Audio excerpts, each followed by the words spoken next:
coal has gained importance for Germany with the energy transition. Actually, Germany, with all its commitments to climate change, nevertheless, over the last 10 years, ever since Chancellor Merkel had announced energy transition, had been relying more and more on coal-fired electricity power stations than on nuclear. And Germany is actually in dire need of coal because it needs some backup. Whenever the wind doesn't blow, the sun doesn't shine, it needs coal-fired power stations. Otherwise, there is a risk of a power cut. So for Germany, it's vital. It's not just a matter of political choice or a matter of joining the drumbeat that is there, but it's really something of vital necessity. It's not only about the price; it's really about the volume and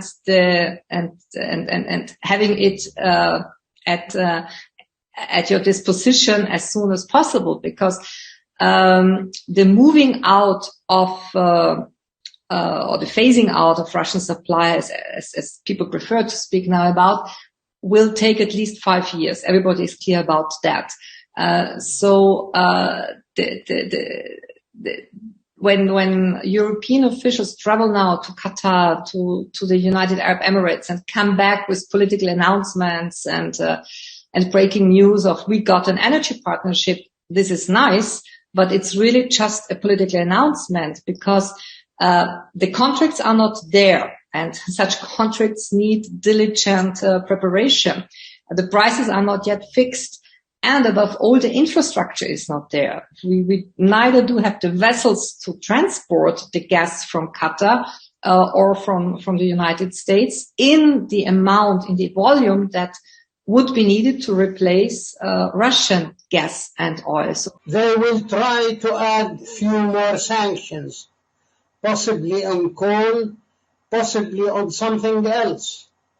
But it seems that Russia so far is coping well despite these sanctions.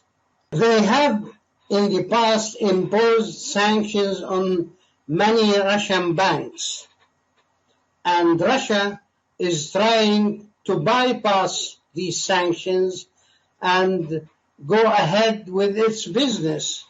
Of course, it creates a bit of inconvenience and sometimes some difficulties, but Russia has its own system also to deal with countries like China as well as India when selling its oil and gas to them. So in a way, it can, to some extent, alleviate the impact of the financial sanctions. Russia can retaliate, but it doesn't at this moment going to do that.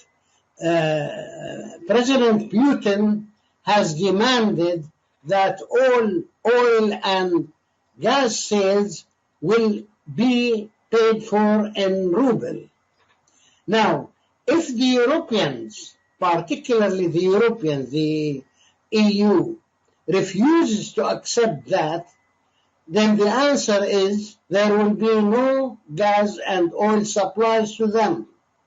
They will be the losers simply because there is no way you can replace Russian gas supplies and oil supplies in this tight market currently.